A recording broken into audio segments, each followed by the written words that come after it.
Good morning, everybody, and thank you so much for joining us at the Centre for Public Impact. Welcome indeed to our Learning to Listen Again. What an apt title for the times that we are living in. As somebody who never stopped chatting at school and never ever stopped, this has been a year of learning for me particularly, and all of you I'm sure as well. This is one of 3 events being held around the world as part of the OECD's Government Aftershock event series. Delighted that we will today be joined by some wonderful panelists who I'll introduce in a moment. We'll be hearing from them about how they've been learning to listen again, and then we'll be doing some collective reflection together on what we're hearing and what it means for you in the roles that you play. But before we kick off, just some technical polite asks, if I may. Please do stay on mute, and you know, video on if you like, if you're comfortable, but please be on mute. The session is being recorded, and do tweet if you are a tweeter on using the hashtag #ReimagineGov and hashtag #GovAftershock. I really want to hear your questions and comments. Disagree, ask away. Debate is what we are keen to have this morning, so please don't nod in polite agreement if you don't want to.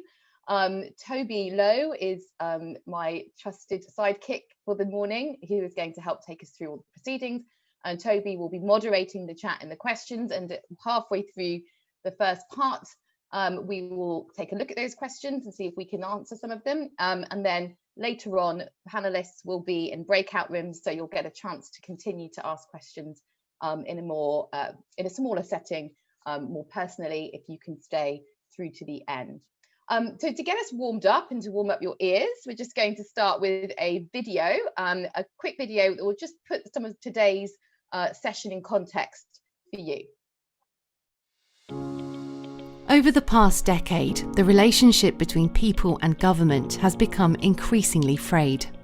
A series of global shocks have shaken citizens' trust in their government's ability to adapt to meet their changing needs, and the power to drive change continues to rest in the hands of relatively few. In 2020, the COVID-19 crisis has brought into sharp focus the need for government to work differently. Until now, much of the debate around government and public service reform is about what government should do, how services should be structured, how performance should be tracked, or how decisions should be made. However, the damaged relationship between government and citizens is proof that not enough emphasis has been placed to date on how government should be, the beliefs and principles that drive government action. But there is hope. Changemakers at different levels of government and in frontline public services around the world are pioneering a new vision for government based on 3 core beliefs. First, that most of the challenges we face as a society are complex in nature. Second, that the quality of human relationships matters a great deal. And third, that progress is best achieved through experimentation and a process of continuous learning. These beliefs have given rise to a new set of values and principles that serve as a useful guide for the future of government, particularly as leaders are grappling with how to rebuild a post-COVID society. They call on government leaders to think systematically but act locally, share power with those best placed to act, challenge unnecessary hierarchy and collaborate across boundaries, seek out strengths and build on them, champion the voices of those who are heard the least, and optimise for learning rather than control. While the disconnect between government and people has been growing for some time, the COVID-19 recovery presents a powerful opportunity for us to close that gap and reimagine government so that it works for everyone. Are you part of the growing movement to reimagine government? Join the conversation.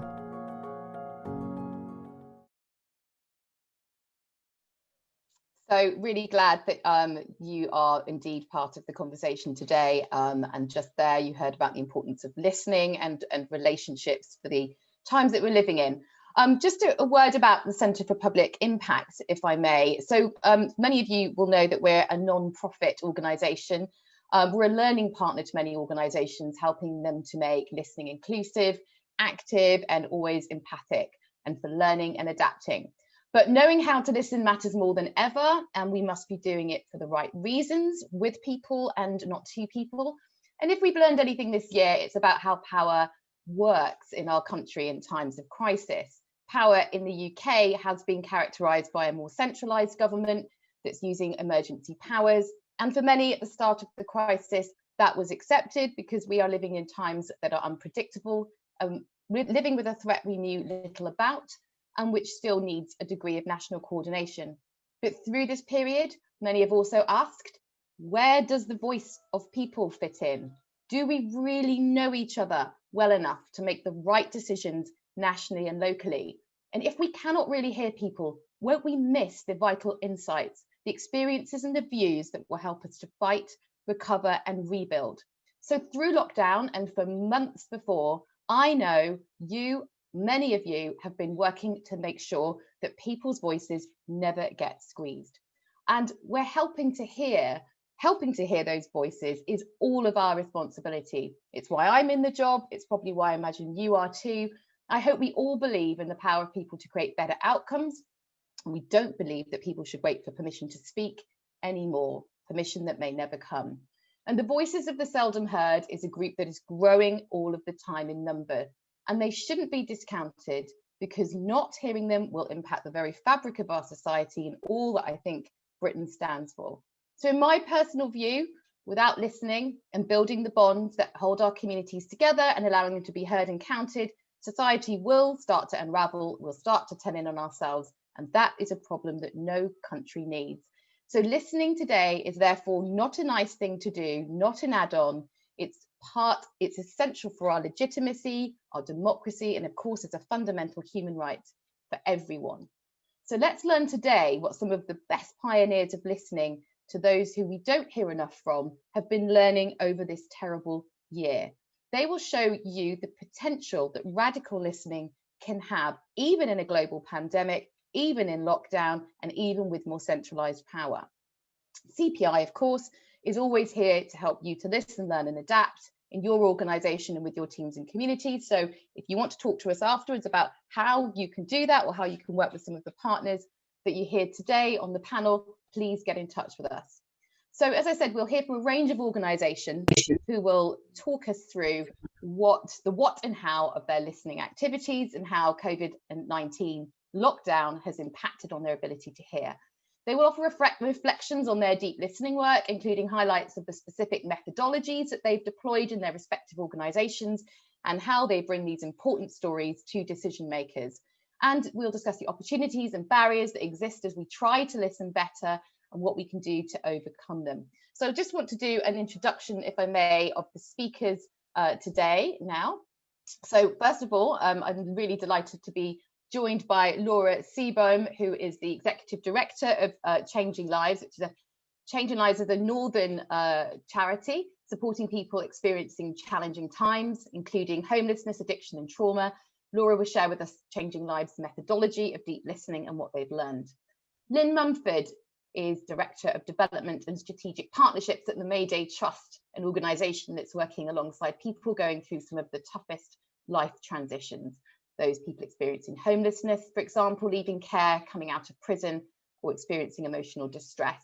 Lynn will share how Mayday Trust is putting what they hear into action and how it informs their overall strategy. And Jenny McAteer leads Groundswell's National Health Now project. Groundswell works with people who are experiencing homelessness, offering them opportunities to contribute to society, creating solutions to homelessness.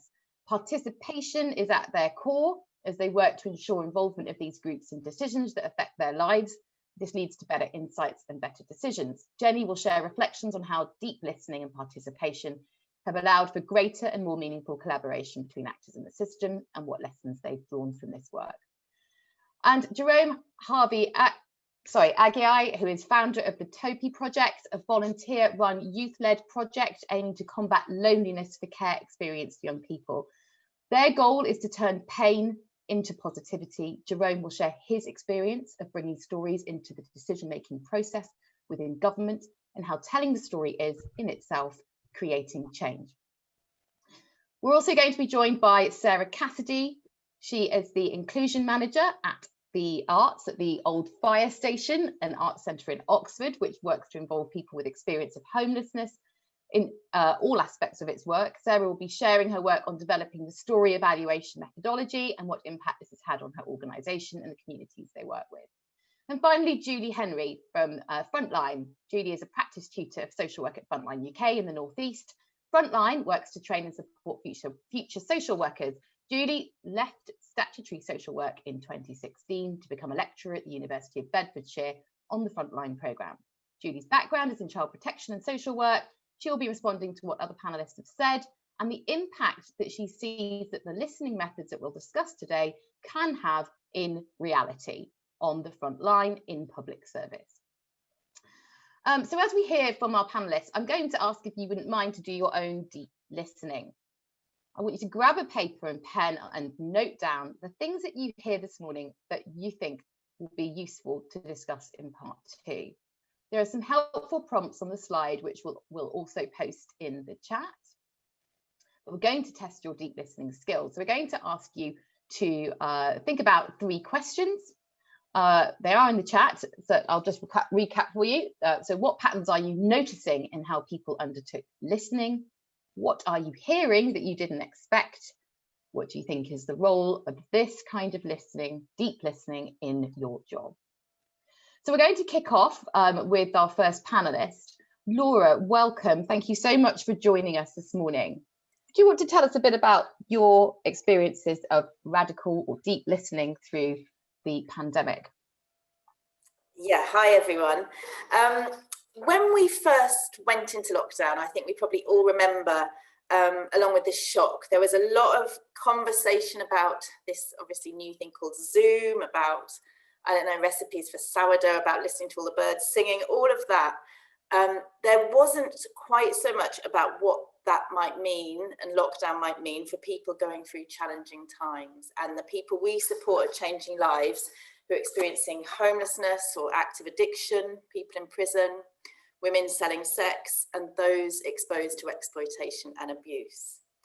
Our teams very quickly were able to adapt to the new situation, and I think that's probably because many of the people we employ have lived experience of using services like ours in their past. But I think the amazing thing was that the rules and the system was relaxed.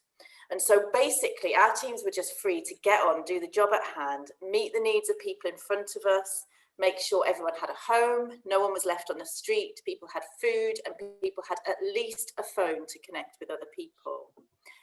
And when I was talking to people in Changing Lives, it soon became apparent, I realised that things weren't, for people we support, things weren't how I really expected them to be. So a lot of people were saying they'd always been socially isolated and told what they can and can't do. So many people were actually coping initially very well. Some people really loved the lack of professional intrusion in their lives, so they weren't having to jump through hoops and attend all these appointments anymore, but instead their social worker or probation officer was ringing them saying, how are you doing? Do you need a food parcel? And people were trusted to manage their own lives. So, for example, people in drug treatment had far fewer appointments, but we saw a real reduction in relapse, which does pose some quite difficult, uncomfortable questions, I think, for some services. We do need to be careful not to romanticize this or imagine that the social divisions of discrimination and inequalities that existed before COVID don't still exist and have miraculously disappeared. So we still hear reports of real increased sexual violence, domestic abuse, self-harm and racism. But on the whole, I'd say the irony is for people we work with at Changing Lives, it actually took a pandemic for those with power to start doing the right thing because they had no option but to give up their power to those people who were actually connecting and relevant and embedded in communities to meet needs. So what we saw was this huge potential for things to emerge and relationships to change. And this is when I started really wondering about who was actually listening to the people we work with at Changing Lives, who are so often ignored from the narrative, and how we can make sure we properly learn from what's going on. So this is when we started our partnership with Centre for Public Impact, because they had already understood, I think, that we needed to learn how to listen again, because we can no longer assume that how people were once heard, if they were heard, is either valid, relevant, or actually possible. So we started this experiment really in trying out a new method of listening, which was learning by doing and adapting as we went along. We used a bottom-up approach, so listeners already had some relationship with participants. We didn't dictate who they spoke to, we didn't hold them to account, we didn't ask specifically about COVID, that felt too top-down. We asked people whether they'd been listened to, whether they want to be listened to, who they want to listen to them, and how they want to be listened to. And everyone, the participants, the listeners, were involved in sense-making sessions, so they led the narrative and the learning. So we did hear about COVID. We heard, unsurprisingly, about the confusing messaging, how it was disconnected from the reality of people's lives and what that meant for their mental health and self-worth and belonging. And we heard about a serious lack of trust in government, which was exacerbated, particularly for those who are frightened for their asylum status. But most importantly, we learned about good listening and how good listening can reveal insights that would be otherwise missed if we just relied on interactions that sort of felt transactional, like kind of questionnaires, all those sort of typical ways that people have been heard in the past. We heard that people want to be heard, but the channels through which they engage need to be built on reciprocal trust and a meaningful connection. So what this means is who listens, how we listen, and what happens next is really important. So with the who listening, this was around small circles of trust. Trust had been broken externally. People wanted to be listened by those who they trusted. Often that was outside of organisations and services, but especially if those organisations had any association with government. And that sometimes even meant GPs, health visitors. We learn how listening matters, so that face-to-face is best for, people prefer that. But outside of that, there was no one preference. So what we learned is that listening needs to be bespoke to people's needs. They need agency and choice. And what happens after and getting the feedback right is vital. So people felt motivated for very altruistic reasons, even when they might have experienced such huge disadvantage themselves. If they think the conversation will have an impact or improve things, they want to do it. So just to finish, where does this take us? I think there is a danger of entrenching exclusion if listening processes are designed just around the needs of the majority, those who are already well served and well connected. So we need to think much more imaginatively about who can do and who should do the listening, and how we can create the conditions where they do this in the way that they know how best to do. We need to remove hierarchy and assumptions. So people we work with at Changing Lives, as I've said, are engaged. They want to participate in future conversations if it will help others. And I think for me, one of the key learning is that completely breaks down assumptions that people experiencing multiple hardships won't be politically engaged. They won't have that sort of civic sense of duty to keep people safe and themselves safe. That's absolutely not the case. People we work with are often the connectors and the communities across their networks, but they're just seldom heard. So listening to people we work with is not only vital, I think, for future messaging around COVID, around the pandemic, it's vital for building trust and legitimacy in a system which has too often just not worked for them. And I think I'll finish there. Thank you so much, Laura. There's so much in there already. Imagine the things that we wouldn't have heard if we hadn't decided to throw away all of our assumptions about how people want to be listened, as opposed to just going out there and asking them a ton of questions that would have just put them off. So thank you very much for that. There's a couple of quick questions I'd quite like to ask you, and I'm sure there'll be some from others later as well. Just what did you, as a result of the deep listening work that you've been doing, or we've been doing with you, what did you want to see change, and do you think it will, in terms of the way in which local government, public services and central government will think about its response now to COVID and the recovery? I feel worried about it, and actually the people we spoke to, they feel a sense of they've had some autonomy and they've built trusted relationships, and even they feel really worried that this is going to be taken away from them. And we felt that as an organisation as well. I said the rules and system would be relaxed. We see that pull back to the default position where systems and services feel sort of their safe place, and going back to how things were. And I just think that's such a shame, because I think this might be the biggest chance we ever get to do things really differently. I think I hear pockets of government beginning to really understand the importance of connection and community. And I think there's some really realise that especially as the vaccine comes, I think that their response to COVID, that it really hinges on them connecting better. I also think that, I mean, obviously I'm based in the North. I think they have a huge pressure to meet that, you know, to listen, think about their promise to level up and to address inequality. And that's not just economic and social kind of infrastructure, that's about a democratic deficit. And I think there is a growing awareness of that. But what we haven't managed is, how do they listen? And this is where all the work, and the other panelists will talk so much, how do they get in that space that's kind of outside of traditional transactional services and, you know, this top-down approach? Because what matters to people we work with, and all of us really, it can't be predicted and it can't be controlled, and that's very messy for policymakers. So unless government see themselves, to remove that sort of centralisation you talked about at the beginning and start to see themselves as enablers, I feel worried that it won't happen. I think we're at a real crux of a time.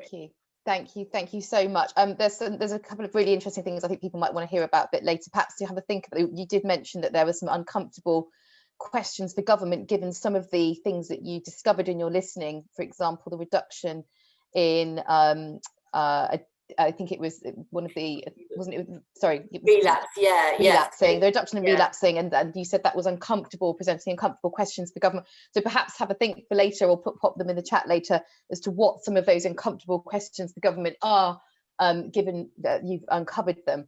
Thank you, Laura. We're moving on to our next speaker now. So I'm going to say hello again to Lynn from the Mayday Trust. So Lynn, I know that your organisation isn't new to experimenting with really people-led approaches to listening, and that's how I came across your organisation in the first place. I was very inspired by your commitment to it. So while we'll talk about kind of how your listening methods have changed in lockdown, but perhaps I think you're going to take us through now just kind of the Mayday approach to listening, because it is in itself fascinating.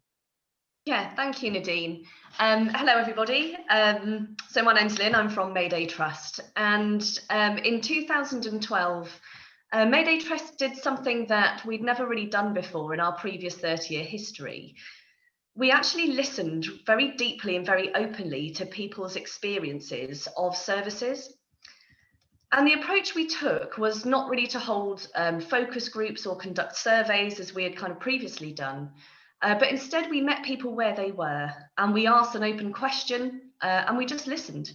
So not steering people toward what we felt we wanted to hear, but really kind of going where people took us and embracing those tangents that people went to find out what they really wanted to say. And after listening to over 100 people within and outside of our service, we really reflected on that and began to walk in people's shoes based on what we heard. And as a result, two main things really stood out to us. One was that when people became homeless, the process that they went through was embarrassing, humiliating, and at worst, actually re-traumatizing for people. And two, that the outcomes for people just weren't really good enough. So despite, monitoring outcomes for people's move-ons, people were left without support networks and often came straight back to services when they became isolated or hit another bump in the road. So this approach to listening has become known as our wisdoms methodology. And we call this, it's a psychologically informed alternative to how we involve people in our organisation. So this way of listening to the collective voices of people within systems of support is heard and acted upon, and ensures that organisational strategy and direction is led by the collective voices of people we aim to walk alongside, rather than just in the boardroom.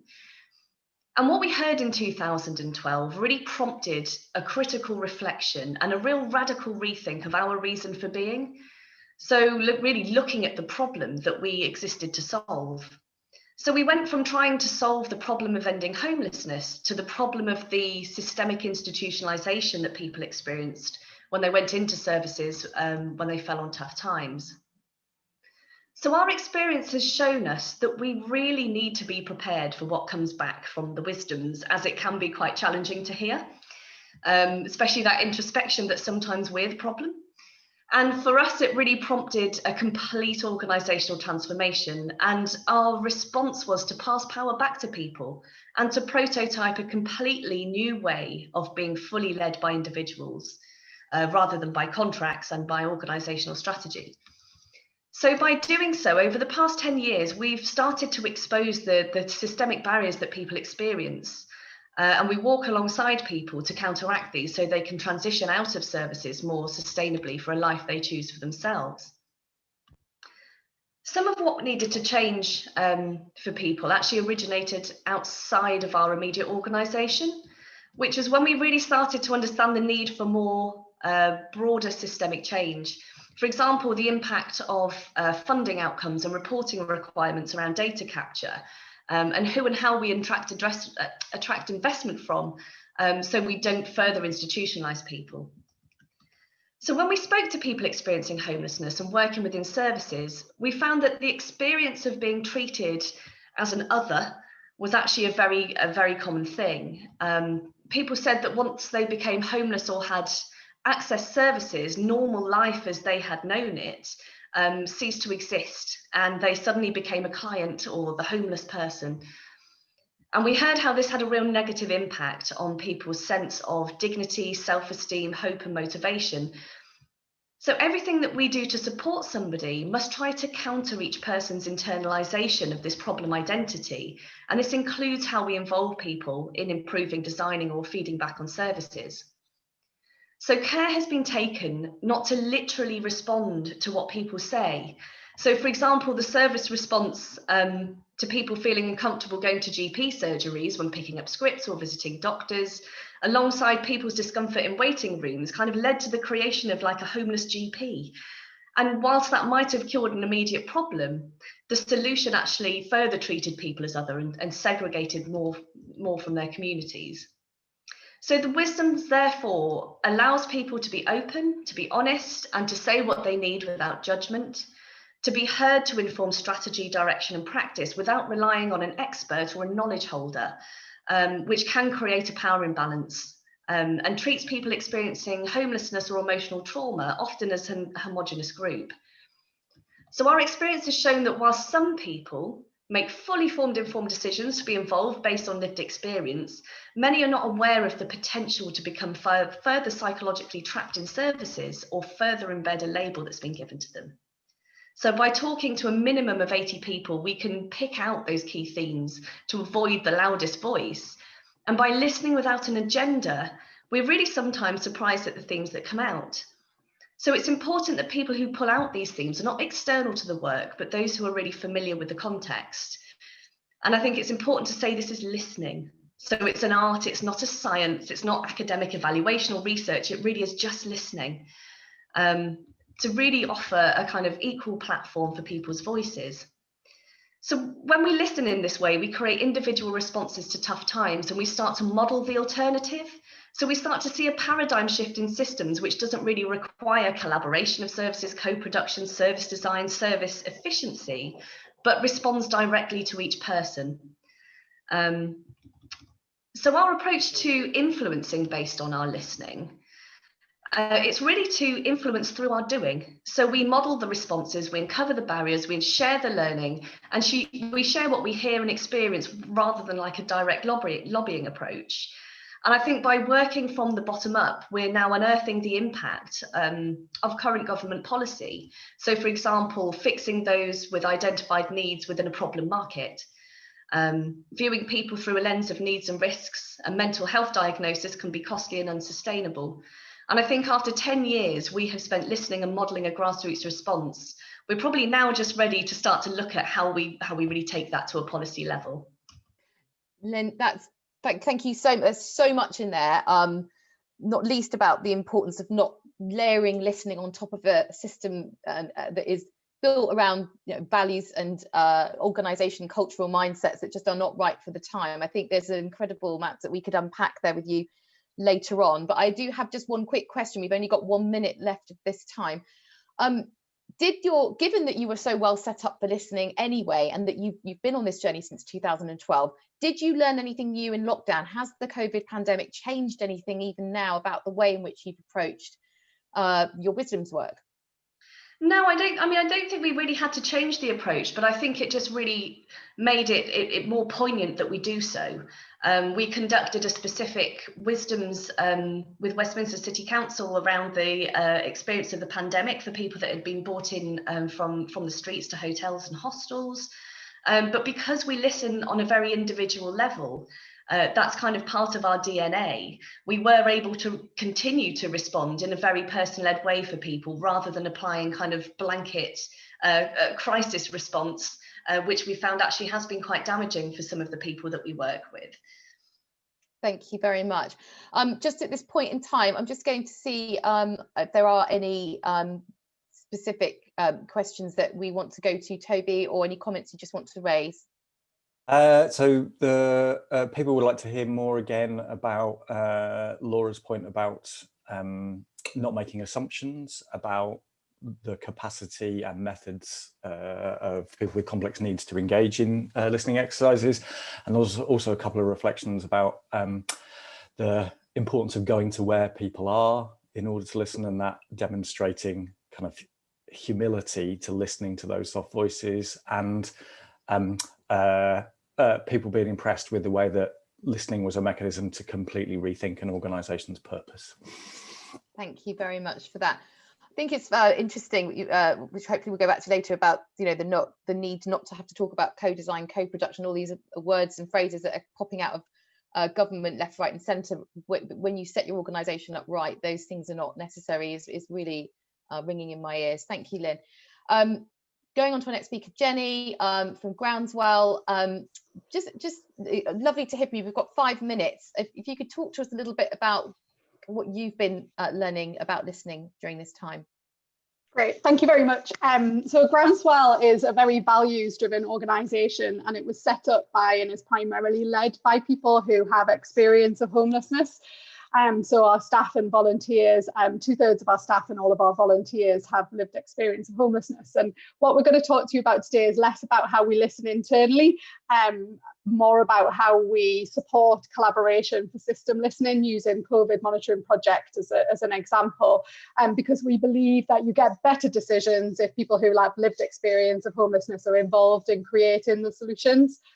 So for the last decade, we've been focused primarily on tackling homeless health inequalities, and that led to us establishing a Health Now partnership around the country, where partners are working with Groundswell to deliver homeless health peer advocacy to support people to access health services, peer-led research on health inequalities campaigns, and developing peer-led cross-sector alliances. When the pandemic hit, we had started the implementation of all of these different partnership activities, but we knew that our group was going to be disproportionately affected, and that decisions were going to be taken quickly by system actors, which meant that opportunities for listening and participation would really be declining, and we wanted to make sure that people's voices were heard. So we quickly mobilised to set up the COVID monitoring project, and using a variety of different methods to kind of listen to people. We set up a call and check service to support people to still access health services. We set up a citizen journalist project so that people could tell their story in their own words and use us as a platform to do that. But we did our traditional peer research through telephone interviews around the country, and from that we created action updates targeting messages to people who had experience of homelessness, and toolkits and briefings for decision makers. All of this was led by our peer reference group, who designed the research tools, who helped gather the data, who led the analysis and the report back into the system. So how did we make sure that that we were at the table when the decision making was happening? We had to try and map where these decisions were happening, either at a national or a local level, and obviously the decisions that were being taken about how COVID responses for homelessness would happen affected all whole populations. And people who need those services know what works, what doesn't. They understand the impact of those decisions and where the gaps are, but they often don't get invited to the table, and that was worse during the pandemic. So we developed and mobilised our network of peers to bridge the divide between the decision makers and the people who those decisions impact. Those people weren't just representing their own story, but the stories of all of the people who they'd supported through the call and check service, or who had shared their story with them through the research or the reporting. And sometimes you get invited to the table. So nationally, NHS England supported the COVID monitoring project. They set up a steering group with lots of system actors around the table, and our peer reference group were there and could report back on what they'd heard. And sometimes the table doesn't exist and you have to create it. So local authorities were asked to set up task forces for homeless COVID response. Sometimes people were invited around the table, often they weren't. In Health Now areas, our partners created Health Now alliances where peers set the agenda and sat alongside with people who commission or deliver services, and talked about health inequalities and talked about the COVID response, and that was informed by local system. And we also tried to map out what value add we bring to the table. So what I think we've learned really is that every stakeholder brings a piece of the jigsaw, and that jigsaw piece is knowledge and insight. And when everyone sat together, you can put all of those pieces of the jigsaw on the table and understand where the gaps are in the way that services are being delivered or the way that the COVID response was being planned. And you can work out how to fill them. The COVID monitoring project, importantly, wasn't just extractive. We didn't just go and take information and pull it away. We were collaborating through our peer network and with system actors, using the power of the peer as a lens to analyse problems and create solutions alongside the system actors who were dealing with all of these tricky issues.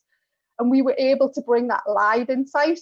Ordinarily, we do peer research that takes months to deliver and report back at a very in-depth level. What we were able to do this time around was do quick research and feed it into NHS England every 2 weeks. So we reduced the listening time, the time from listening to being heard, to really increase the influence of the people's stories that we'd heard. So for example, when access to primary care became digital, people were experiencing barriers to accessing primary care. So we set up a webinar with our peers with all of these stories that they'd heard with NHS England, primary care commissioners, NHS Digital, and providers of healthcare. And we looked at what good collaboration looked like. We were lucky enough to have the buy-in of decision makers who needed this insight desperately, and they were willing to act on what they'd heard and justify where they weren't going to act. So it was a conversation really about sharing their power.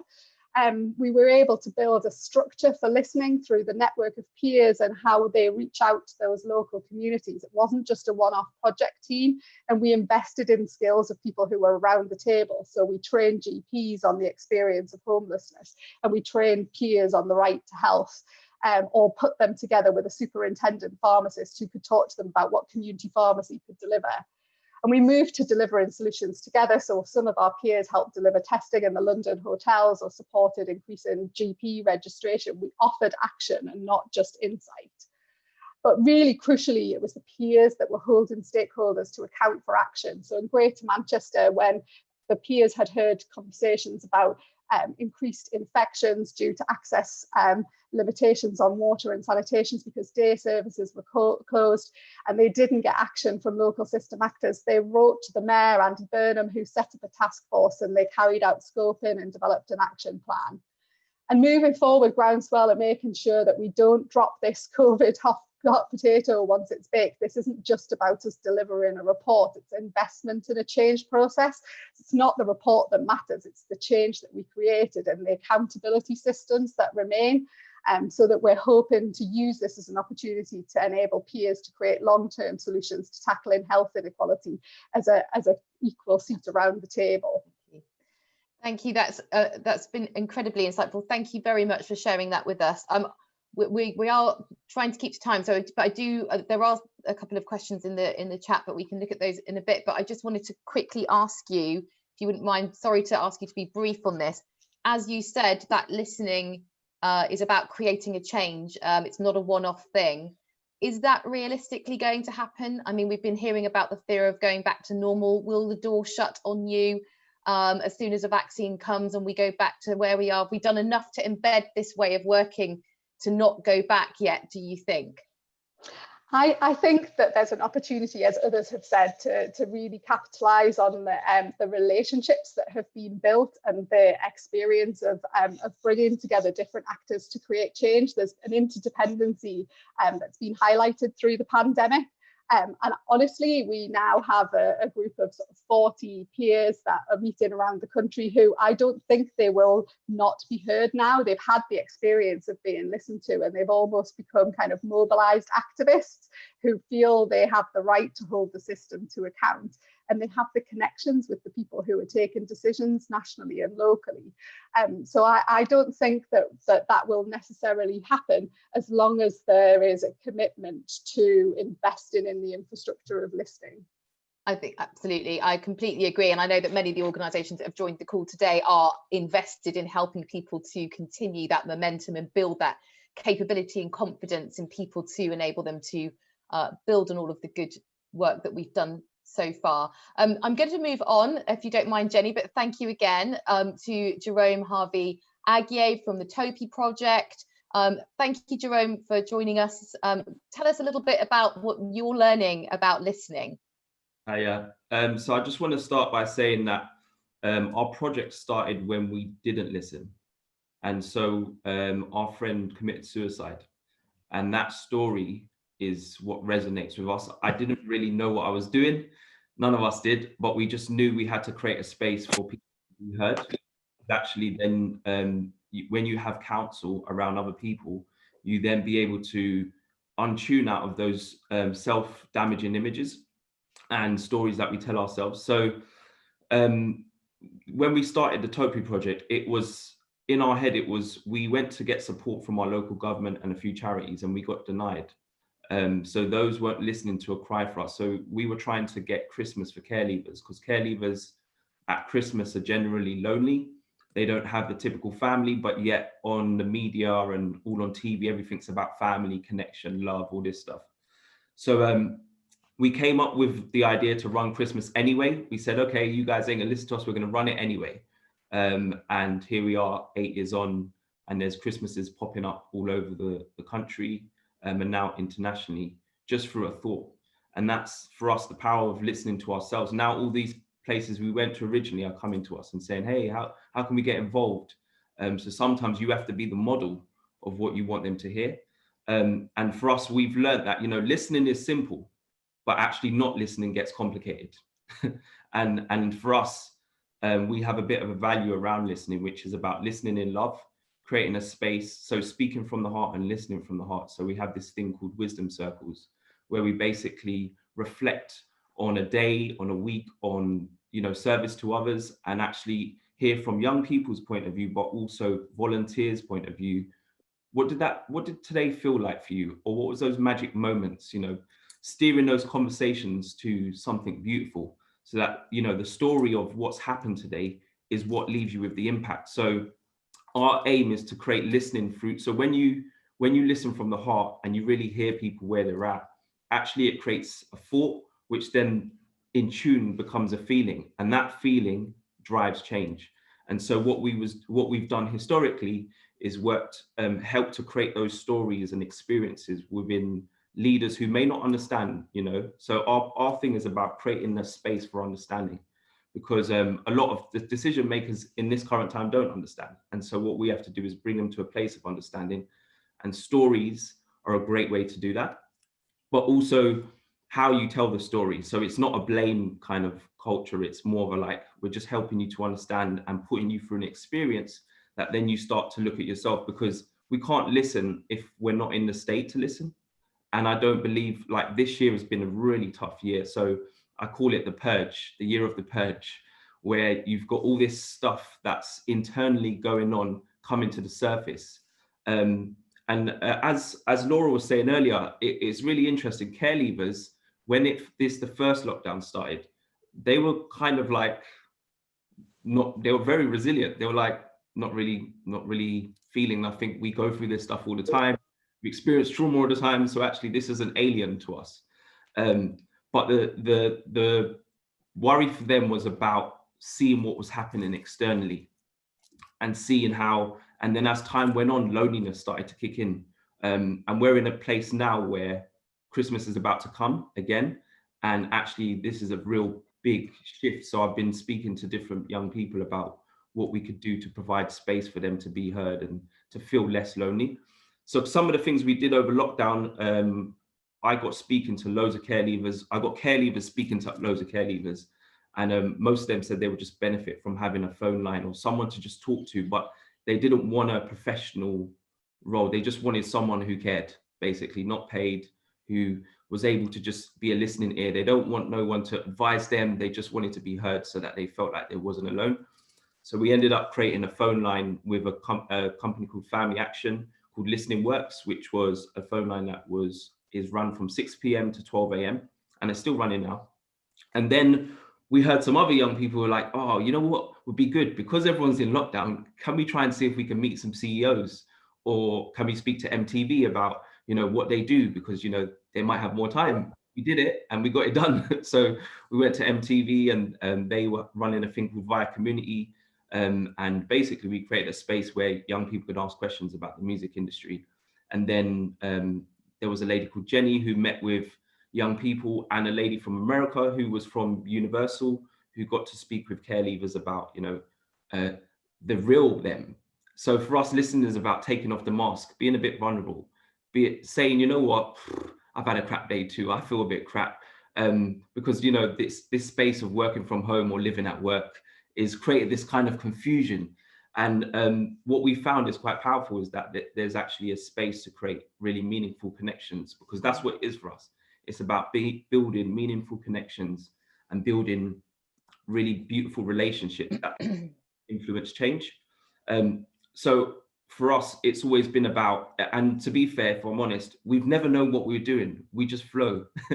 And so, because a lot of people, like, they overcomplicate it. And for us, it's like, oh, we haven't really known what we're doing. We just know that we have a set of skills and tools that we can use to create a space. So when we have these conversations, it's just asking really deep questions that create meaningful connections. So that for us in lockdown has led to really powerful conversations. So like having workers and young people speak about, you know, how they're experiencing the world at the moment, and actually seeing both sides emotional is really powerful. You know, like seeing professionals like, oh, actually this is crap for me, and you're like, the young people are like, oh my God, they're crying, they care. They're human. So yeah, it's really beautiful to be able to be in a space now where you can create those listeners. So for Christmas this year, we were speaking to young people about, okay, what do you feel needs to happen? Obviously, everyone can't meet because of venues. And they were saying, well, why don't you just create a 24-hour live stream where people can just connect into? So we're going to do it. I don't know how, but we're going to do it. So like for me, deep listening is about giving a space. It's all about authentic space as well. So being able to remove your mask, being able to ask those deep questions that really create space. And I always say to people, it's not about time, like lots of time. It's just about quality of time. So even if you've got half an hour, that half an hour is meaningful. It's really driven by meaningful connections and beautiful questions, and actually that listening, there's a response from it. So after that, once you've listened, the second part of listening is actually how you respond. Yeah. But yeah, I think I'm running out of time, so I'll leave it there. Jerome, I'm just, my heart is bursting listening to you. It's simple what you're saying, but it just, for some reason, it's so hard to make this land in the kind of administration, in a bureaucracy where people are kind of saying, how do we know it's going to work and how can we measure that, you know, which I feel sometimes feels a bit like a privilege to ask, you know, and I wanted to ask you, you know, a couple of things is, what do you say to people that are commissioning work around listening for insights when they say, let's develop some measurable outcomes, you know, how do we know it will work? And then finally, it's a bit of a difficult question for you, and I'm only giving you a couple of minutes as well, so feel free to ignore my question. But I'm worried that listening in itself is a privilege that we just exploit, you know, and how can we prevent that being the case? Well, simple. Get those people in the experience, like, you know, the people with the experiences. Get them in the same room with these people and get them to commit to going through an experience. So, to give you an example, if you have a decision maker who's making a decision about, you know, people being on £57 a week, get them to be on £57 a week, so they can. That's deep listening. That's saying, hey, actually, let me experience it so I understand what you're saying. Because if I don't understand what you're saying, and often they don't. So what you do is provide them with the experience to actually make the change. Can you repeat the first question in terms of measuring outcomes? Yeah, so if people say to you, Jerome, how do we know this is going to work? This creating these spaces, obviously stories very powerful. What change does that lead to? Because obviously people that are commissioning listening work often have to kind of tick boxes and explain like how listening will create better outcomes. In a kind of quite measured way. I don't agree with that. We need to kind of try and stop that. But if we had to answer that today, what would we say? First of all, we have to be mindful of our unconscious language. So as soon as we have doubt, or as soon as we say, can it work, can't it, that automatically puts up the barrier. So we have to be very aware of what we're unconsciously saying when we're starting these processes, because that can lead to what we're tuning into. The second thing about the outcomes is who's setting them. So are you setting? A lot of the outcomes are set by we create the parameters of listening. Like, okay, this is kind of what we want the outcome to be. Let's form our outcomes here. Actually, are you doing that with the people that you're? So are the outcomes set by the people, or are they, you know, as you said earlier about, are they just is the powers that shouldn't be forcing their outcomes on, like trying to influence that listening? So it has to start from that initial conversation. You know, they say co-production, all that crap. It's just, I'm not really a fan of it, because it's something you should, in participation, which is my background, you just naturally do it. You involve them, so you engage them in the process from the beginning, because actually I'm maybe a bit disconnected from the process. So you start them from the process of an idea. You have an idea. Actually, is it worth taking forward? No, actually, no. You're thinking about it wrong. Do you know what I mean? And then, because what you do then, you don't waste people's time, because some people, they go off into these arenas, especially in a lot of research, and you're like, you've even, like, to give an example, knife crime. A lot of people are like, oh, what are the impact of knife crime?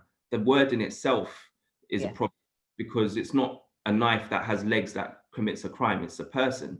And if we turn that person into a child, now it's children who are holding knives, it's very different. And if we add a little bit of, these are our children, oh, there's a responsibility on us now. So even the language we use is quite important. But I think what's happened in time is that, you know, the government have got all this power, but we forgot that we have our power.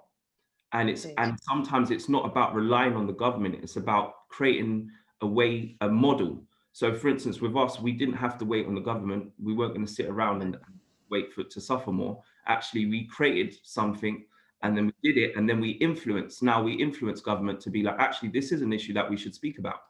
Because actually lots of people, we didn't realize how much people are suffering with loneliness. And then we can look into, you know, we focus on care leavers, but that's opened the door for, like, oh, elderly, oh, homelessness, oh, is there anyone else who are in families who feel lonely? So it creates that ripple of conversation.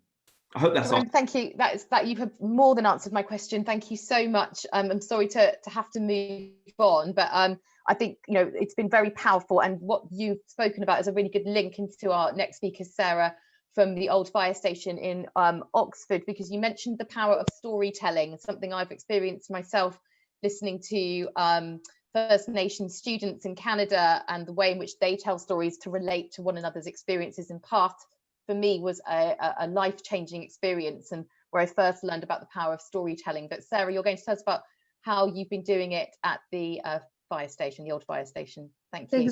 Exactly. So I wanted to share a bit, particularly about how in Oxford we've used storytelling to help us capture the learning and really hear people's voices around how the city responded to COVID-19. So at the heart of Oxford's response to COVID is Oxford Together. It's a volunteering programme that was set up in the wake of the crisis to help residents. It was coordinated by a local community organisation, Oxford Hub, and it mobilised a real citywide response. So it brought together the City Council, community organisations and a network of over 5,000 volunteers. Now, the old fire station and Oxford Hub, we recognised that there was a real need to capture the learning and really hear from people around what were the many improved ways of working which were emerging during this time, so that these could then play a part in shaping how we went on to work in the future. And we wanted to do this in a way that really embodied the things that were at the heart of Oxford Together. So that was listening, relationships and collaboration. So we decided to use storytelling. Now, storytelling it's an evaluation methodology that we've used for the past 3 years, and it's become a really central part to how we evaluate, how we build relationships, how we work creatively. And similar to Lynn, you know, it's shifted, you know, our mission statement and the direction of our organisation. So storytelling is based on the most significant change evaluation technique, which in essence involves collecting stories from people around what's changed for them as a result of their involvement in a project, and then analysing those stories in a participatory way to draw out the learning. So MSc, it differs from other evaluation methodologies in that it doesn't use quantitative indicators developed in advance, but it instead asks those involved to tell us what does change really look and feel like for them. So it's particularly good for measuring change, excuse me, that is emergent, that's unexpected, that's personalised, it's diverse, and for really understanding how that change happens. So for the Oxford Together storytelling project, this began with collecting the stories of 32 people that were involved in Oxford Together. So that included the stories of volunteers, of Oxford Hub staff, of City Council employees, of recipients of support. And these stories, they were collected individually by volunteer story collectors, all of whom were trained in active listening skills. And these story collectors had conversations with the storytellers that focused on what had changed for them personally as a result of their involvement in Oxford Together. Now, crucially, these weren't interviews, they were conversations, and they were relaxed, open, and very much focused on the teller's terms and listening to what they had to say. These conversations were recorded, they were transcribed, and then they were edited down in collaboration with the teller into a 1 to 2 page story, which really captured the key things that the person said changed for them as a result of their involvement, but did it in a way that was said in their own voice and words and kept the texture of how they spoke. The next stage in the process involved drawing out the learning that was emerging from these stories through discussion sessions. So for these sessions, we brought together staff, volunteers, people from the local council, community organisation, national partners, all of whom had different relationships to Oxford and to storytelling and to this process. And people came to these sessions having read or listened to the stories in advance, and then they discussed together the learning and the themes that were emerging. So we held 6 of these discussion sessions, which enabled over 40 people from across Oxford to engage deeply with the stories and play a really crucial role in the learning process. So this was a really rich process. It brought to the fore lots of learning, and this included 6 key recommendations that were pulled out of this process around what the stories told us we really need to hold on to if we want to sustain many of the improved ways of working which emerged during COVID. So these were, first of all, that we need to invest in relationships, that the small things matter, that collaboration is key, that we need to support less hierarchical decision making, that we need to be creative and responsive and take risks, and finally, that we need to empower local groups, communities and volunteers. Now, I realise that I can't really go into these recommendations in a meaningful way at the moment or do justice to the richness of the learning and the stories. So I would really encourage you to, if you're interested, to have a look at the report around the learning, look at the artwork we've commissioned in response to the stories, and most importantly, to read the stories themselves. What's exciting about this process is that recommendations really take hold in Oxford. So they played a pivotal role in the designing of services around the city and the county council going forward, particularly in response to the second lockdown. and they've resulted in some really significant shifts towards meaningful measurement, which are very much rooted in deep listening. Meaningful measurement. Thank you. That's a great way to end it. Lots of thoughts running through my head about how the interesting thing that you've talked to us about there is the real collaborative spirit of the council with what you were doing, and the ability to be able to share and work together on this, which I think is incredibly well. It's part. Today we've heard a lot about lots of pockets of interesting innovations and experiments with listening and learning, but what we're hearing from you is it is very possible to do that with the local authority when all of your minds and hearts are in the right place. Is there anything else you wanted to add, Sarah, to your comments? We're quite close to our time, but was there anything else you wanted to say about how you hope those recommendations will take hold? I mean, I guess I think for me, what's interesting is that these learnings, I don't think they're unique to Oxford. They very much chime with learnings we've heard from across the UK around lockdown. I think what's made them really resonate and take hold is that the way through which we arrived at them, so that, we brought people into this process, throughout. And as a result, we had people that were very people telling their stories. So people from the council were storytellers, people were in the discussion sessions. So people felt a part of this process and had a sense of ownership and responsibility to it, which I really think made a difference. As well as I think what you said at the start, Nadine, around the power of stories. And I think that these stories enable people to really connect emotionally in a way that a data set just can't. And I think that helped to create a sense of connection to the stories, and also some common language and frameworks for people to kind of drive action forward. Thank you. I know we do have some questions, so but we're going to have to take them in a minute because we want to just get to our last speaker, Sarah, but we have got a few questions you might want to take a look at to answer in a bit. Now, Julie, thank you for being patient. You're our final kind of speaker for this part of the this morning's event.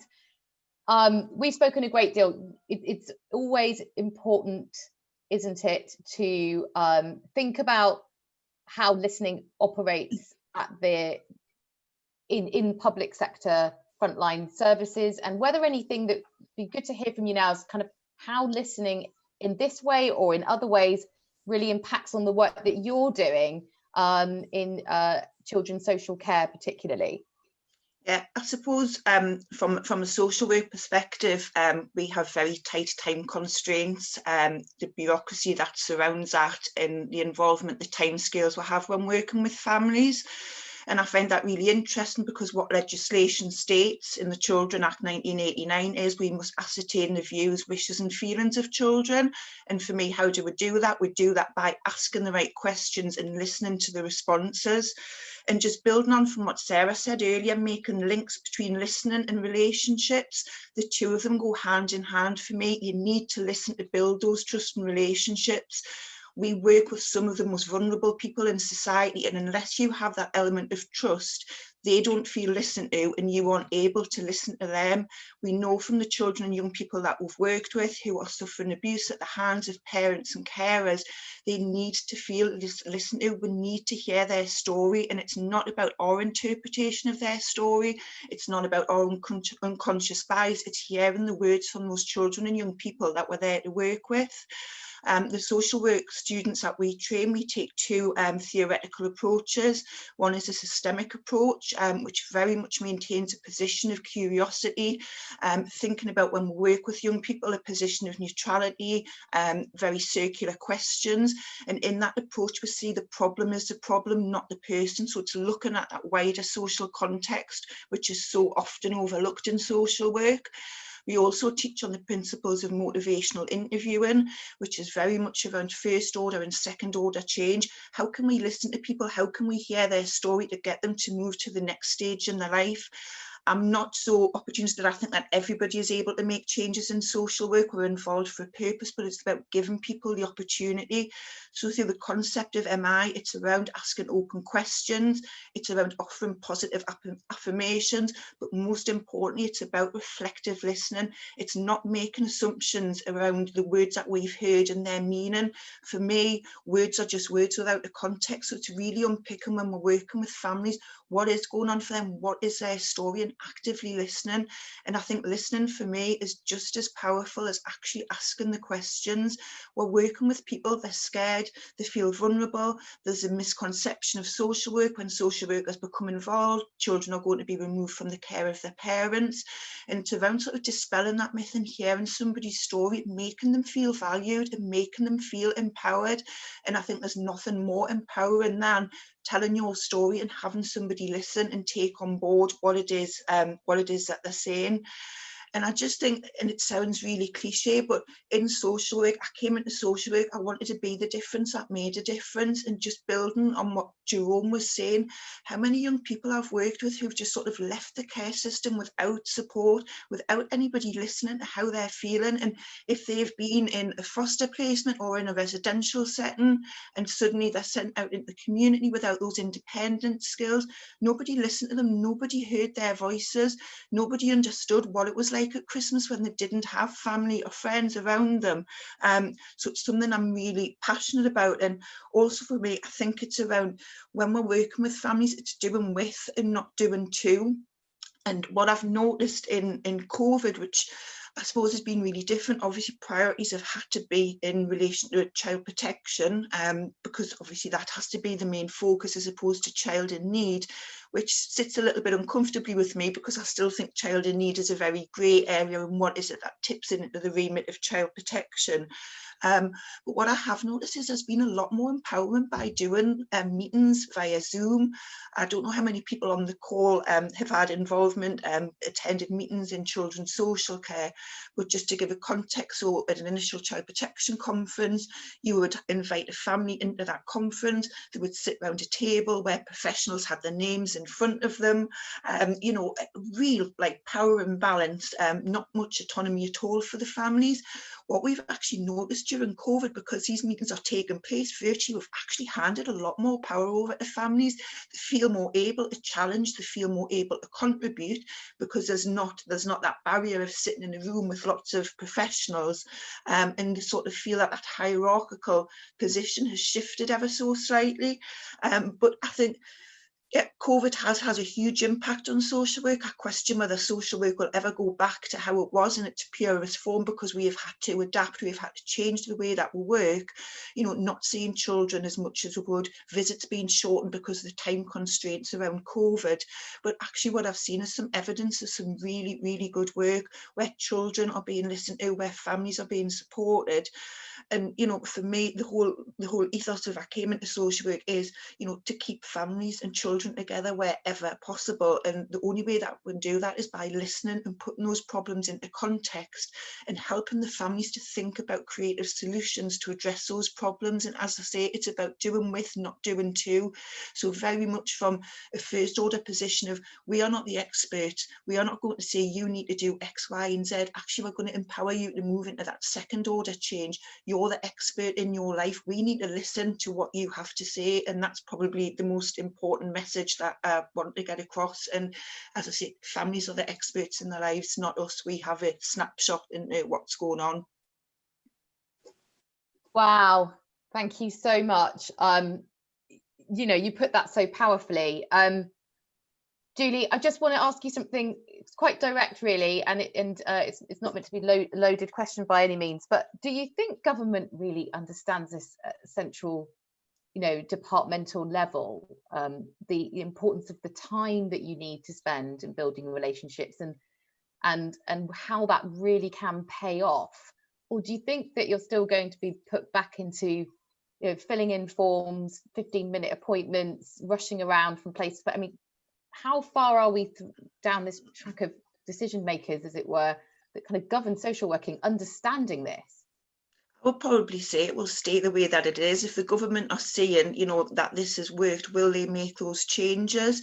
But I find it really difficult that sort of, when we do an assessment of a family, we have 45 days to collate that information. 45 days is very, very little time to work with multiple professionals.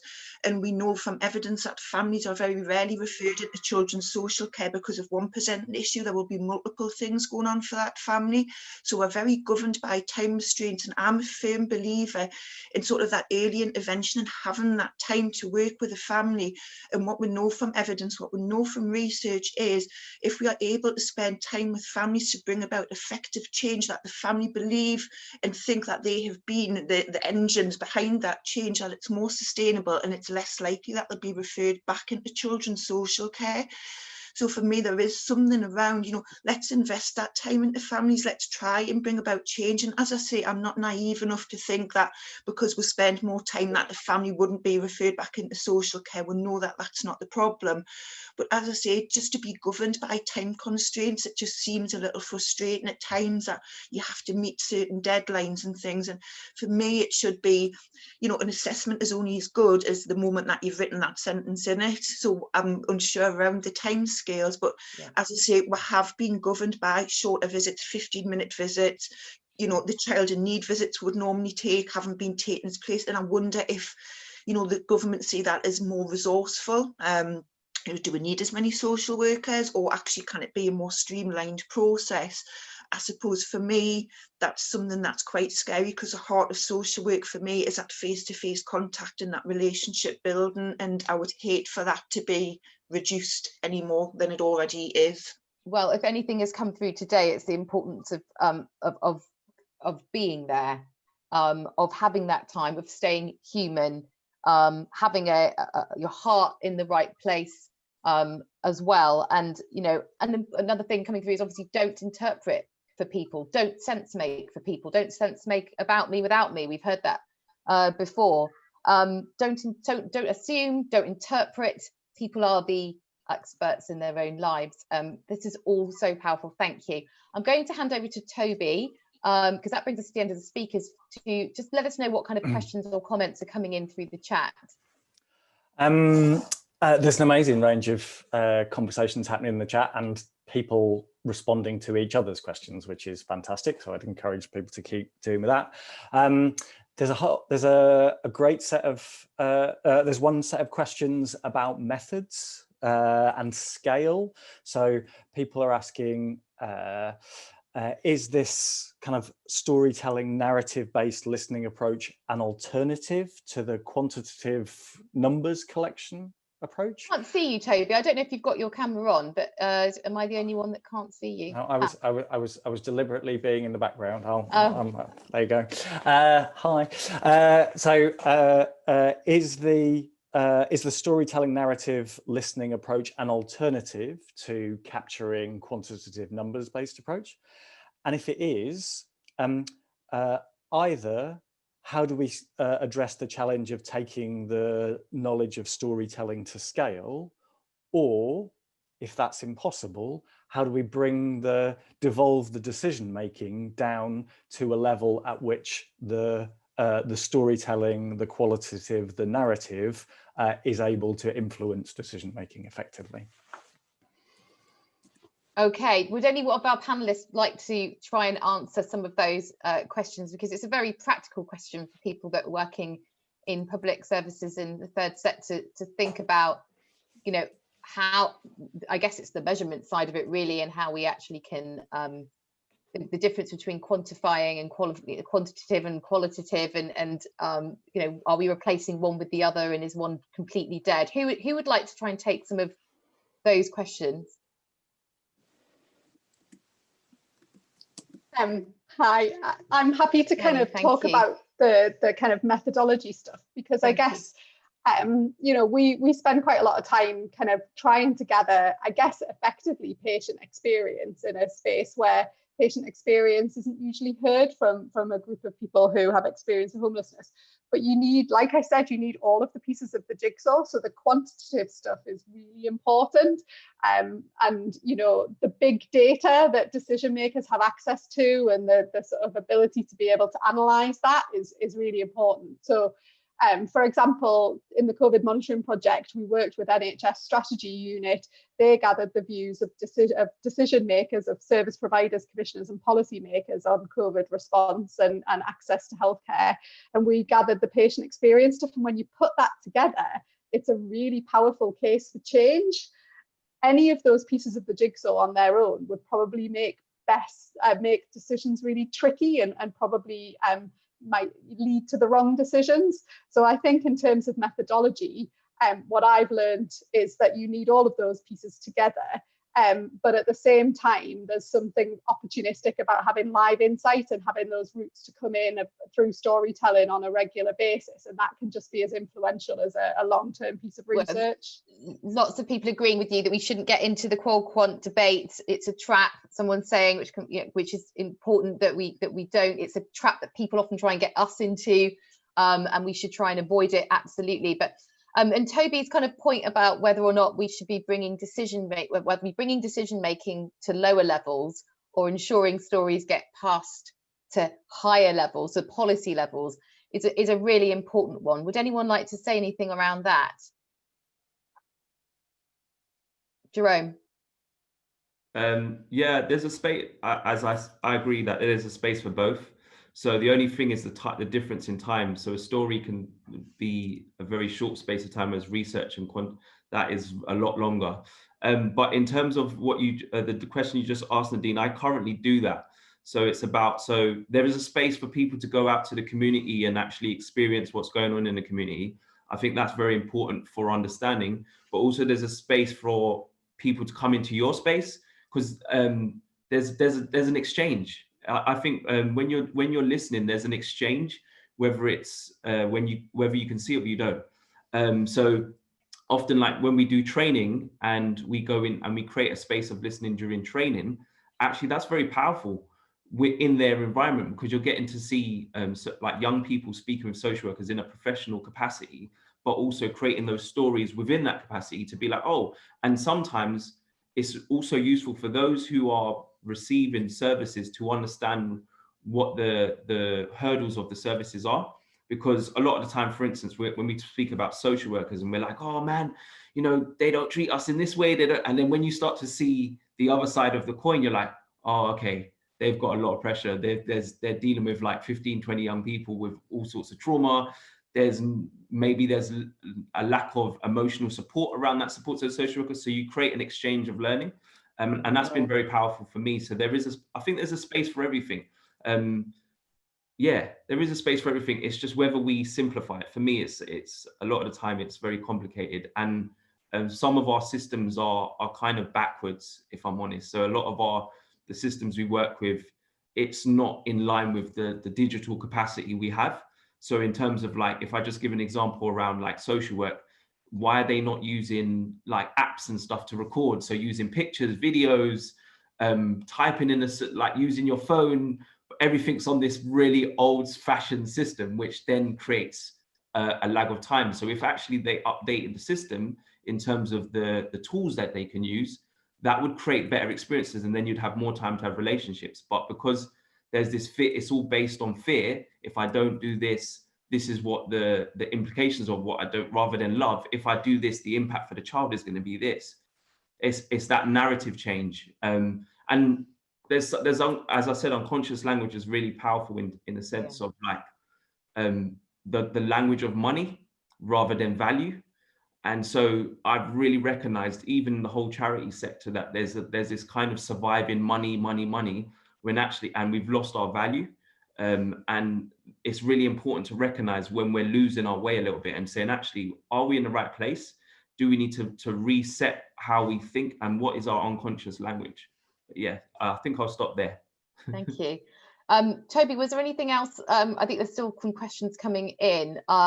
But I just wanted to see if Julie, did you want to respond to any of that? Because it was about not having the time, being slightly restrained in your ability to build relationships because of the systems that you're working in. Is that fair? Yeah, definitely. And we think back to Munro's review of child protection back in 2011, and what was Munro saying? That social workers spend too much time behind a screen and not enough time out there doing direct work with families. And I really get what Jerome's saying around, you know, sort of being a little bit more up to date. And when I was practicing as a social worker, we tried an app where children and young people would have the app and they could communicate and share messages via that. But once again, as you can imagine, austerity, budget cuts, it just wasn't a viable option. Whereas actually children and young people were using that. And when it was coming up to say a looked after children review meeting, you know, you'll obviously from your project, Jerome, you'll be where not many young people want to go to a looked after children's meeting, but it was a way that they were able to contribute, so they could share information with the independent reviewing officer, with the social worker, they could send emojis, and it worked really well. But as I say, budget constraints, austerity, that disappeared as well.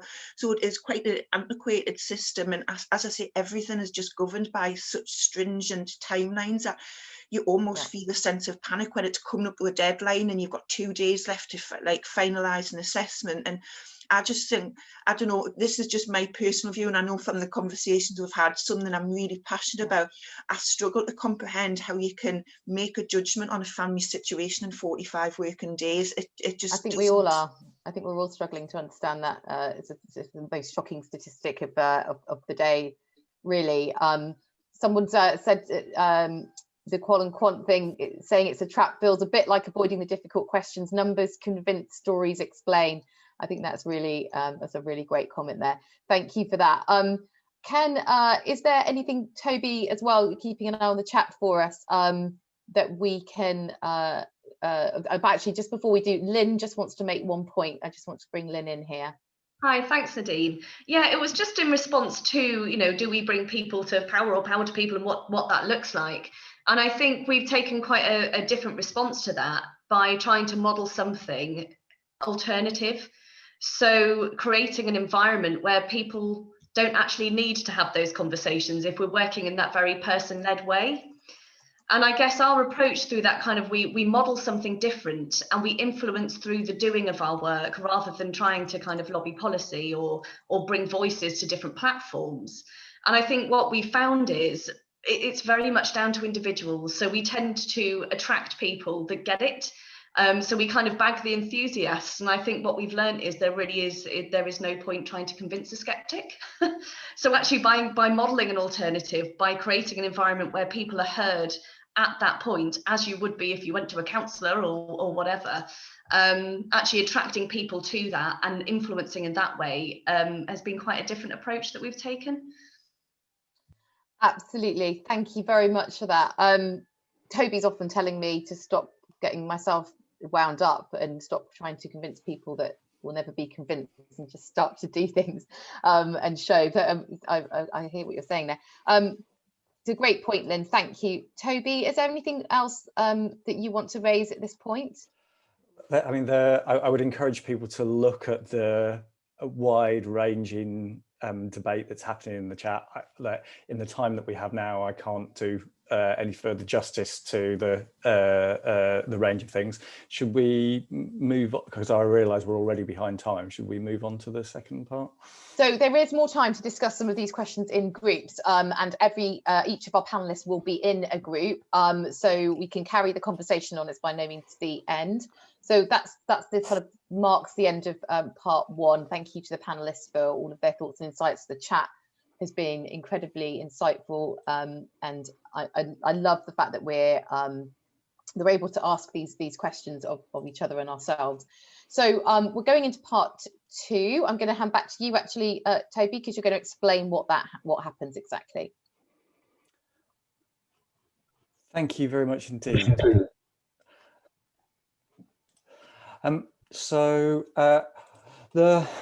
We've heard a lot this morning about listening, about how to listen more effectively to citizens in different positions, particularly to marginalised groups. But a lot of the conversation and response has then been about, okay, well, what happens to that listening?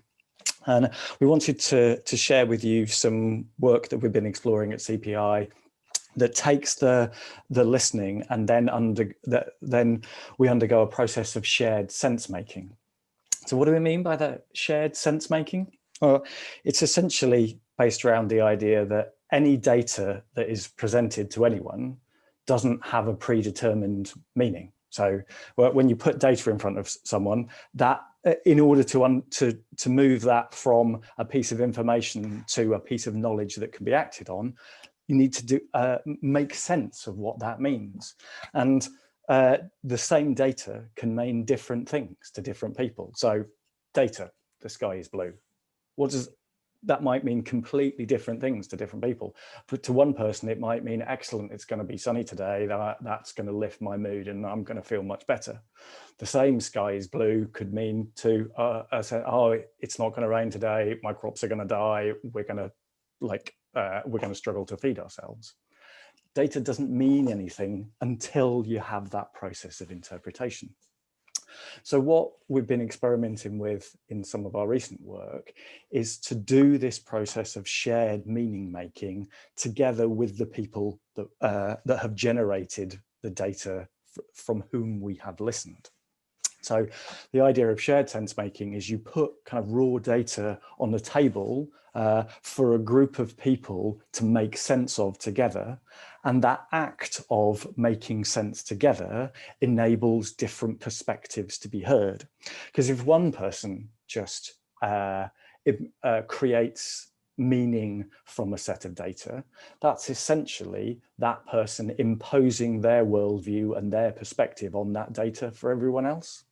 Whereas if we undertake a process of collective sense making around a piece of data, then what that brings is the opportunity for different perspectives and different worldviews and different experiences to create that sense of shared meaning together. And in that process, people have to listen and understand to what those different perspectives bring.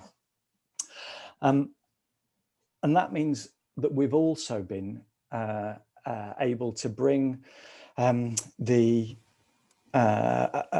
concepts of power into the process of shared meaning making.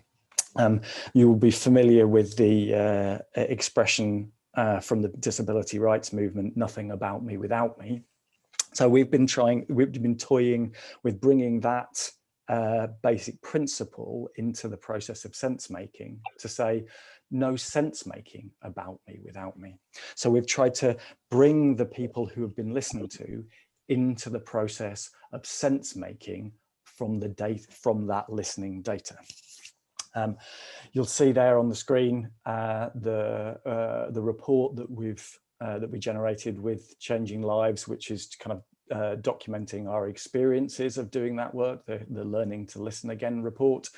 And that's available from both the Changing Lives and Centre for Public Impact websites if people want to understand a little more about that process and what we learned from doing it. But we wanted to share with you some of that experience of attempting shared sense making, using the data that you've heard today from the different speakers as a way to begin a process of collective reflection. In the time that we have today, we won't have time to do a full kind of shared sense making, shared meaning making together, but the processes of collective reflection that we want to help you undertake now will are the kind of first point in that particular journey. So where we want to take you to is we're going to have two sets of discussions now. Firstly, we want to take you into a group where we're going to ask you to reflect on what you've heard from the speakers this morning. So hopefully you followed Nadine's instructions to the letter and had a paper and pen handy. So because we're going to ask you in those groups to reflect on what patterns you noticed in how people undertook listening, what you heard that you didn't expect from how people listen, and what do you think your role is in undertaking this kind of listening in your job. And then, so that's going to be the first discussion. And then in the second discussion, we're going to ask you about what you want to keep, leave behind, and do differently about listening. So now my colleague Carmela is going to put you into groups to do that first discussion on the patterns you noticed, what you heard you didn't expect, and how this kind of deep listening can be brought into your job role. And in each of those groups, there will be someone doing some recording of that of your conversations on a shared Miro board, and also there will be one of the presenters in each of the groups to keep moving the conversation along. Okay, so Carmela, could you put people into those different groups? Right, everybody, welcome back. Thank you very much for staying with us as we reflect together on what we've been hearing this morning. And I know for many of you, just like me, it's been an incredibly insightful, powerful morning that we've spent. I'm just going to hand over to Toby, who's been looking at the Miro board and seeing what you've been talking about. And we will have a moment before we close today to just make sure that we have we've read this correctly. So over to you, Toby. What has been happening in the breakout rooms? Thanks very much. So I'm not even going to try and offer a kind of full summary of what's of the range of things that have been said. So I've picked out things that that have kind of sparked my imagination. So this is from a particular perspective on the world, rather than just an objective summary to try and keep going with our own method. So things that I saw in the groups, the importance of listening with humility without a predefined agenda. Really interesting point that listening isn't just instrumental, so it helps us improve, it helps us, like hearing other people helps us to get better at what we do, but it's in some respects more fundamental than that. Listening enables human connection, and I think that there's something kind of powerful. It's not just an improvement tool, right? It's not just an instrumental thing. That if we want listening to help address inequality, the way that it's done can't just be tailored to majority needs. It needs to have a bespoke quality to it. There's also some interesting stuff about the relationship between listening and experimentation. Because there's no one right way to do listening, then people trying this out are experimenting, reflecting, iteratively improving their listening practice. And moving on to the kind of second set of conversations, what would people keep doing, leave behind, and do differently? In terms of what would people keep doing? This idea of kind of focusing on magic moments and really listening with the heart kind of struck me as a really powerful thing to keep doing. And as is listening as something that I do with you, and therefore making listening integral to everybody's job. And also people picked up on this idea of that if we're going to enact listening well, then it requires and entails decision making to be done at various different scales. So listening well doesn't fit with just centralized decision making. And that was also echoed in the sense of what people want to leave behind. So the people suggesting leaving behind listening from this top-down centralized level. And in terms of doing differently, people were talking about a greater role for curiosity, so a way of being, like curiosity as a way of being with one another. People ask questions about the role of digital technology in enabling listening at greater scale, and I think that there's some great explorations to be done in that space. Really powerfully, people talked about it being everybody's job to listen, all public servants, all frontline staff, and that kind of echoes what we heard about listening on the back of trusted relationships. people were asking for more training in listening well, and again, the role of listening with humility as a way to leave behind our hero complex, because if you're listening to people, you're less in the kind of savior mentality. So those were just some of the things that I saw in the boards that really kind of popped out for me. Thank you so much. Now, just before we close today, I just wanted to give our panelists 30 seconds each to just to let us know whether there was anything that came out from your breakout rooms that you want to touch on before we close today. Should we go in the order that we started with at the beginning to save time so that people... So should we start with you, Laura? Was there anything you wanted to add, say very briefly, from what you heard in your group?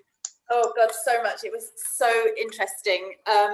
We got into a very interesting discussion around how compelling stories often involve a victim, a villain, and a hero. And I think Jerome did sort of touch on this when he spoke really interestingly about not having a sort of space around blame. Because we need to be careful that we don't sort of get into the drama triangle of the hero is the listener, the villain is the system, and the victim is the participant. And looking at them, at sort of not alienating the system, about listening to produce, I guess, a fuller reality rather than kind of getting stuck in that that dynamic, I guess. Completely. Thank you. Lynn, was there anything you wanted to say in your final thoughts?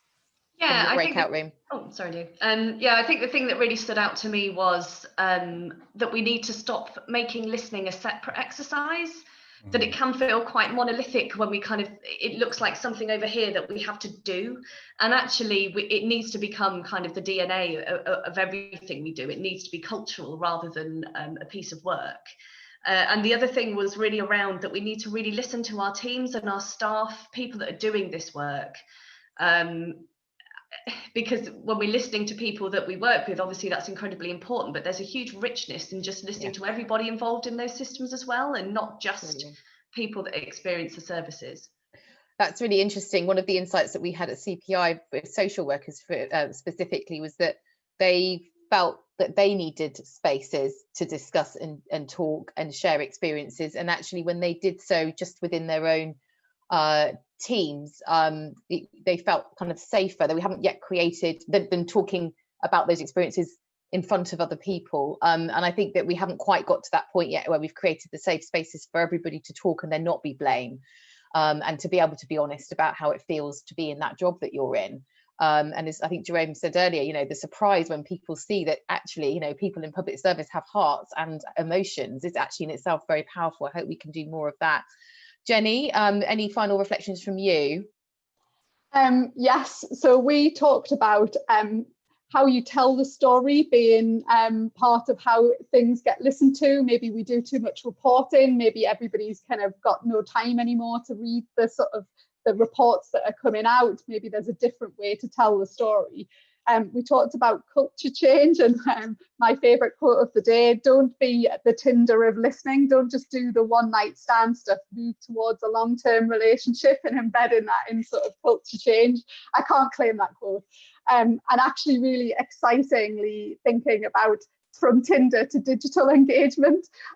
So moving towards the kind of broadened reach that you can do by engaging digitally, but also that you can bring decision makers together with people more regularly, and it could be less London centric, so you're not bringing people to a meeting and spending loads of money on hotels and food. Actually, it can all be done digitally, and that long-term relationship can be fostered. Well, haven't we just learned that over the last 9 months? You know, we could be anywhere, and hopefully, you know, that does mark the end of the London centric kind of culture that you just mentioned. Jerome, thank you. Jerome, any final reflections from you from the breakout sessions?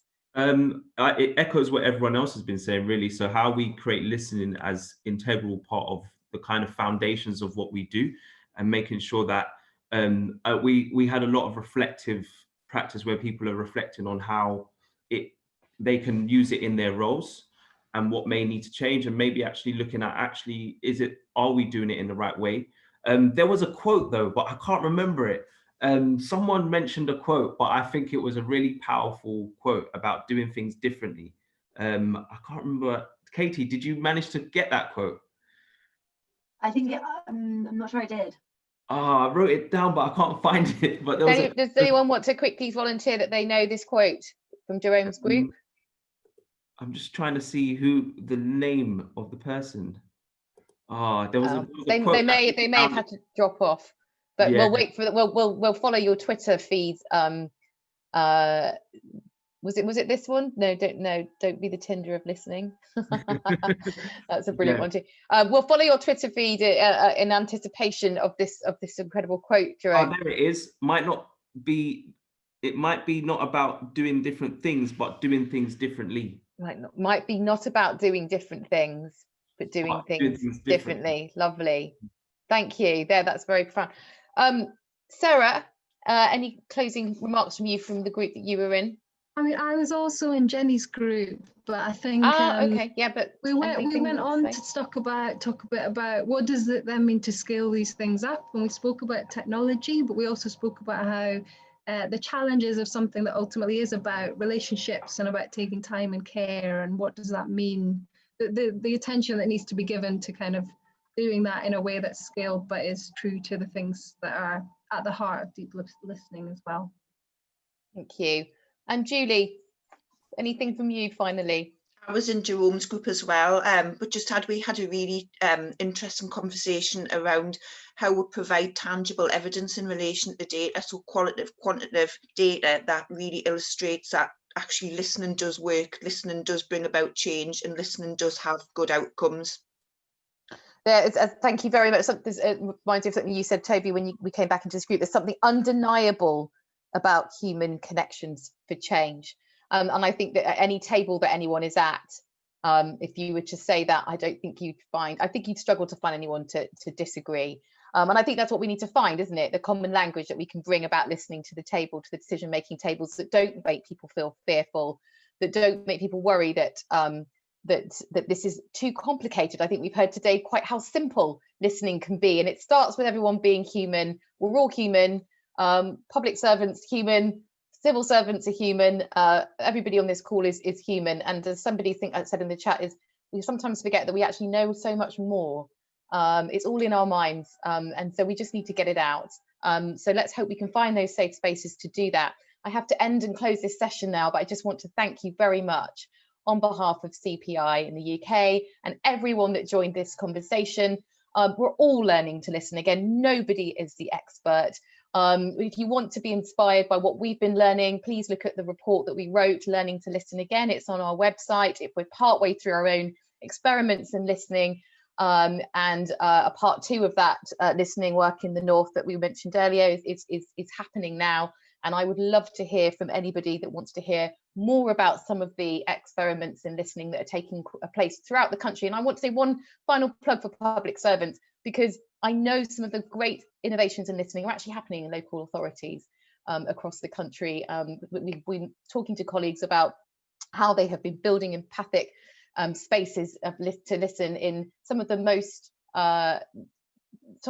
extreme circumstances that people are living through. It's very possible to do this. So just wanted to make sure that we all knew that it wasn't, that this is seeping into the public sector. And I do believe firmly that we will make this part of our DNA, as somebody said. Finally, if you can tweet, then please do. Hashtag government aftershock, hashtag reimagine government. Follow us at CPI_foundation. Thank you for being with us today. Have a lovely day. And yeah, I really am feeling the love. And it's so good that in these conversations we can talk about love and kindness. So to all of you, I wish you a good day. Thank you.